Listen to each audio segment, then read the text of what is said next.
لاکھوں کروڑوں درود و سلام ہو محمد صلی اللہ علیہ وآلہ وسلم پر اور ان کی آل پر۔ اللہ پاک کی ساری نعمتیں اور رحمتیں نازل ہوں میرے تمام دیکھنے اور سننے والے ناظرین پر۔ السلام علیکم ورحمۃ اللہ وبرکاتہ۔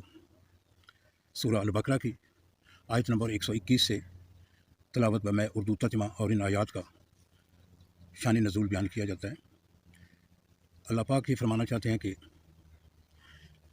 یہ جو کتاب یعنی قرآن ہے، جن لوگوں کو ہم نے دی ہے وہ اس کو ایسا پڑھتے ہیں جیسا پڑھنے کا حق ہے، یعنی وہ بہت دل لگی سے پڑھتے ہیں اور اس پر لوگ ایمان بھی رکھتے ہیں۔ لیکن جو اس کو نہیں مانتے وہی نقصان اٹھانے والے اور بہت خسارہ پانے والے ہیں۔ اس کے بعد اللہ پاک بنی اسرائیل کو مخاطب کر کے فرماتے ہیں کہ وہ احسان یاد کرو جو میں نے تم پر کیے، یعنی پورے اہل عالم پر تم لوگوں کو فضیلت دی ہے۔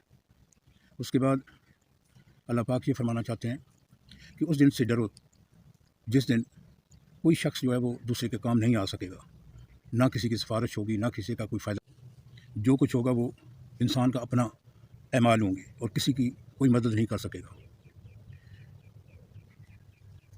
اور اللہ پاک یہ فرمانا چاہتے ہیں کہ جب چند باتوں میں حضرت ابراہیم علیہ السلام کی آزمائش جو ہے وہ کی تھی تو وہ پورے اترے تھے، تو اللہ نے فرمایا تھا کہ حضرت ابراہیم کو میں تم لوگوں کا امام یعنی پیشوا بنا دوں گا۔ تو آگے سے ابراہیم علیہ السلام نے یہ بھی عرض کی تھی کہ میری اولاد میں سے بھی یعنی میری اولاد کو بھی یہ فائدہ پہنچے۔ اللہ نے آگے سے فرمایا تھا ہمارا جو اقرار ہے وہ ظالموں میں سے نہیں ہوگا، جو لوگ نیکوکار ہوں گے ان کے لیے یہ سب کچھ ہوگا۔ اس کے بعد لوگوں کو خانہ کعبہ کے لیے جمع کیا گیا تو اس میں حکم ہوا کہ جس مقام پر ابراہیم کھڑے ہوئے تھے اور اس جگہ کو باقی سب جو ہے وہ نماز کی جگہ بنا لو، مصلی جس کو کہتے ہیں۔ اور ابراہیم علیہ السلام اور اسماعیل علیہ السلام کو طواف کرنے والوں اور اعتکاف کرنے والوں کا اور رکوع کرنے والوں کا اور سجدے کرنے والوں کے لیے اللہ پاک نے فرمایا میرے گھر کو صاف ستھرا رکھو۔ اس کے بعد اللہ پاک نے یہ بھی فرمایا کہ ابراہیم علیہ السلام نے اس بستی کے لیے امن، رزق اور ہر قسم کے پھل جو ہیں وہ ان کے لیے دعا کی تھی، مناجات کی تھی۔ تو اللہ پاک نے فرمایا کہ جو لوگ کفر کریں گے ان کو ایک تھوڑی مدت کے لیے فائدہ ہوگا اور وہ عذاب النار یعنی آگ کے عذاب میں ڈالے جائیں گے اور وہ بہت بری جگہ ہے۔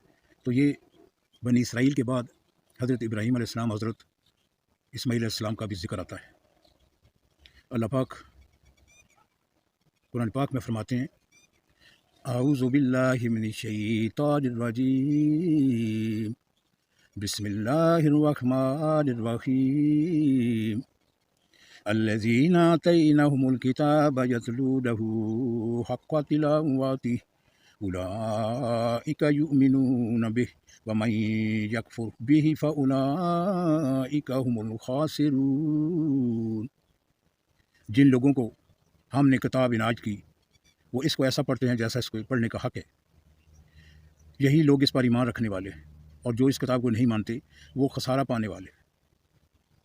یا بنی اسرائیل اذکروا نعمتی انعمت علیکم وانی فضلتکم علی العالمین۔ اے بنی اسرائیل میرے وہ احسان یاد کرو جو میں نے تم پر کیے، اور یہ کہ میں نے تم کو اہل عالم پر فضیلت بخشی۔ واتقوا یوما لا تجزی نفس عن نفس شیئا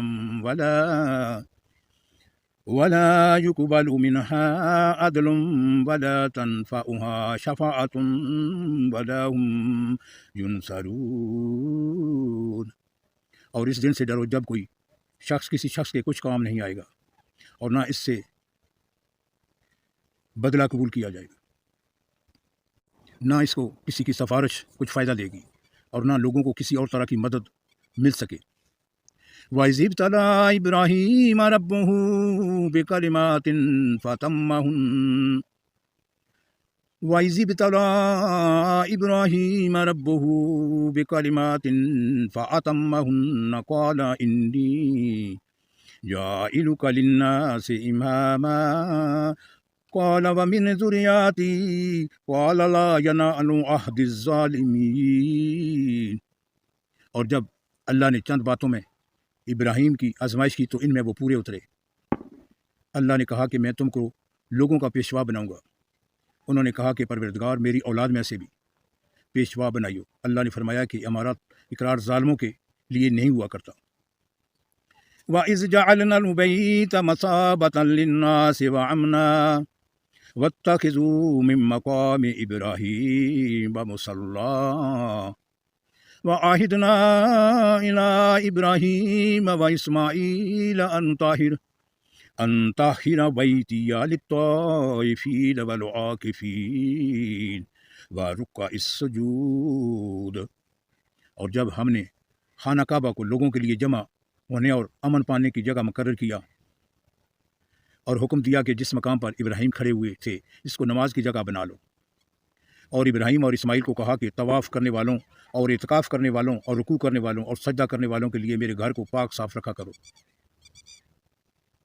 وَإِذْ قَالَ إِبْرَاهِيمُ رَبِّ اجْعَلْ هَذَا بَلَدًا آمِنًا وَارْزُقْ أَهْلَهُ مِنَ الثَّمَرَاتِ مَنْ آمَنَ مِنْهُمْ بِاللَّهِ وَالْيَوْمِ الْآخِرِ قَالَ وَمَنْ كَفَرَ فَأُمَتِّعُهُ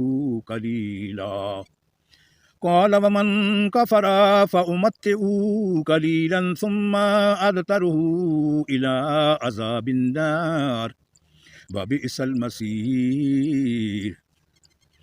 اور جب ابراہیم نے دعا کی کہ اے پروردگار اس جگہ کو امن کا شہر بنا اور اس کے رہنے والوں میں سے جو اللہ پر اور روز آخرت پر ایمان رکھتے ہیں لائیں ان کے کھانے کو میوے عطا کر۔ تو اللہ نے فرمایا کہ جو کافر ہوگا میں ان کو بھی کسی قدر متمتع کروں گا، مگر پھر اس کو عذاب دوزخ کے بھگتنے کے لیے ناچار کر دوں گا، اور وہ بری جگہ ہے۔ وَإِذْ يَرْفَعُ إِبْرَاهِيمُ الْقَوَاعِدَ مِنَ الْبَيْتِ وَإِسْمَاعِيلُ رَبَّنَا تَقَبَّلْ مِنَّا إِنَّكَ أَنْتَ السَّمِيعُ الْعَلِيمُ۔ اور جب ابراہیم اور اسماعیل بہت بیت اللہ کی بنیادیں اور اونچی کر رہے تھے تو دعا کیے جاتے تھے کہ اے اللہ ہم سے یہ خدمت قبول فرما، بے شک تو سننے والا اور جاننے والا ہے۔ ربنا وجعلنا مسلمین لک ومن ذریتنا امة مسلمات لک وارنا مناسکنا وتب علینا انک انت التواب الرحیم۔ اے اللہ ہم کو اپنا فرما بردار بنائے رکھیو، اور ہماری اولاد میں سے بھی ایک گروہ کو اپنا متی بنائی رہیو، اور پروردگار ہمیں طریق عبادت بتا اور ہمارے حال پر رحم کے ساتھ توجہ فرما، بے شک تو توجہ فرمانے والا میرا۔ ربنا وابعث فیہم رسولا منہم یتلو علیہم آیاتک ویعلمہم الکتاب والحکمہ ویزکیہم انک انت العزیز الحکیم۔ اے اللہ ان لوگوں میں انہی میں سے ایک پیغمبر محبوس کیجیے جو ان کو تیری آیتیں پڑھ کر سنایا کرے اور کتاب اور دانائی سکھایا کرے اور ان کے دلوں کو پاک صاف کیا کرے، بے شک تو غالب اور صاحب حکمت ہے۔ وَمَن يَرْغَبُ عَن مِّلَّةِ إِبْرَاهِيمَ إِلَّا مَن سَفِهَ نَفْسَهُ وَلَقَدِ اصْطَفَيْنَاهُ فِي الدُّنْيَا وَإِنَّهُ فِي الْآخِرَةِ لَمِنَ الصَّالِحِينَ۔ اور ابراہیم کے دین سے کون روگردانی کر سکتا ہے بجز اس کے جو نہایت نادان ہو؟ ہم نے ان کو دنیا میں بھی منتخب کیا تھا اور آخرت میں بھی وہ زمرہ صلحاء میں سے ہوں گے۔ صدق اللہ العظیم۔ سورہ البقرہ کی آیت نمبر 121 سے آیت نمبر 130 تک تلاوت میں اردو ترجمہ اور ان آیات کی شان نزول بیان کی گئی ہے۔ السلام علیکم ورحمۃ اللہ وبرکاتہ۔